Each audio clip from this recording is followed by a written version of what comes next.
70/1 வந்து என்னன்னா புது பிஎன்எஸ் சட்ட பிரகாரம் வந்து கூட்டுப்பாலியல் வன்கொடுமை.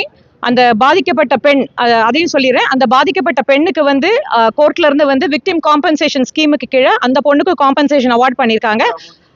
Amount around 7 lakhs. அதே மாதிரி அவருக்கு அந்த PW1 அந்த தம்பி அவருக்கும் வந்து காம்பன்சேஷன் விக்டிம் காம்பன்சேஷன் ஸ்கீமுக்கு 2 lakhs வந்து கோர்ட் வந்து அவார்ட் பண்ணி கொடுத்துருக்காங்க இன்னைக்கு. அந்த கூட்டு பாலியல்ல பொறுத்த வரைக்கும் அந்த 3 அக்யூஸ்ட் வந்து அந்த பர்டிகுலர் டே வந்து அந்த PW2 விக்டிம் பொண்ணை வந்து அந்த கிரவுண்டில் இருந்து ஐ வாண்ட் டு கிளியர், இந்த இடத்துல ஒரு கிளியர் பண்ண வேண்டிய விஷயம் என்னன்னா, அந்த அன்னைக்கு ராத்திரி 10:45 அந்த பொண்ணும் அந்த பையனும் வந்து அங்க போய் அந்த பொண்ணுக்கு ஒரு நேச்சுரல் ஒரு கெலாமிட்டி ஒரு சூழ்நிலைக்காக அந்த பொண்ணை ரெஸ்ட் ரூம்காக அந்த யூஸ் பண்றதுக்காக தான் அங்க போயிருந்திருக்காங்க. வித்தின் நோ டைம் ஒரு 5 நிமிஷத்துக்குள்ளேயே அக்கரன்ஸ் ஸ்டார்ட் பண்ணுது. அங்க வந்து அந்த பையனை வந்து ஃபர்ஸ்ட் அட்டாக் பண்ணிடுறாங்க.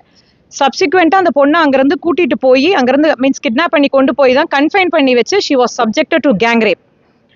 11:15 அந்த பையன் வந்து கான்ஷியஸ்ல வந்ததுக்கு அப்புறம் ஒரு தேர்ட் பர்சன், ஒரு பைபாசர், அதாவது அவர் ரெஸ்கியூ பண்றதுக்காக வர ஒருத்தர் போகும்போது ஆப்போசிட்ல வர ஒருத்தர் கிட்ட தான் ஹெல்ப் கேட்கிறாரு. அவங்க தான் அதை ஹெல்ப் பண்ணி கொடுத்து 100க்கு ஃபர்ஸ்ட் ஒரு கால் பண்றாங்க. So I want to make very clear statement that 10:45 ஒரு 2 o'clock வரைக்கும் அந்த விக்டிம் பொண்ணும் பையனும் அங்கே இருந்தாங்கன்னு நிறைய யூடியூப் சேனல்ஸ்ல இருந்துச்சு. ஐ வாண்ட் டு கிளியர் தட் அந்த பொண்ணுடைய கேரக்டர் அசாசினேட் பண்ணி அந்த மாதிரி எந்த ஒரு சுச்சுவேஷனும் ரேஸ் பண்ணக்கூடாது. பிகாஸ் 100 கால் எந்த டைம்ல போச்சுங்கிறதுக்கான ரெக்கார்டை கோர்ட்ல நாங்கள் சப்மிட் பண்ணியிருக்கோம்.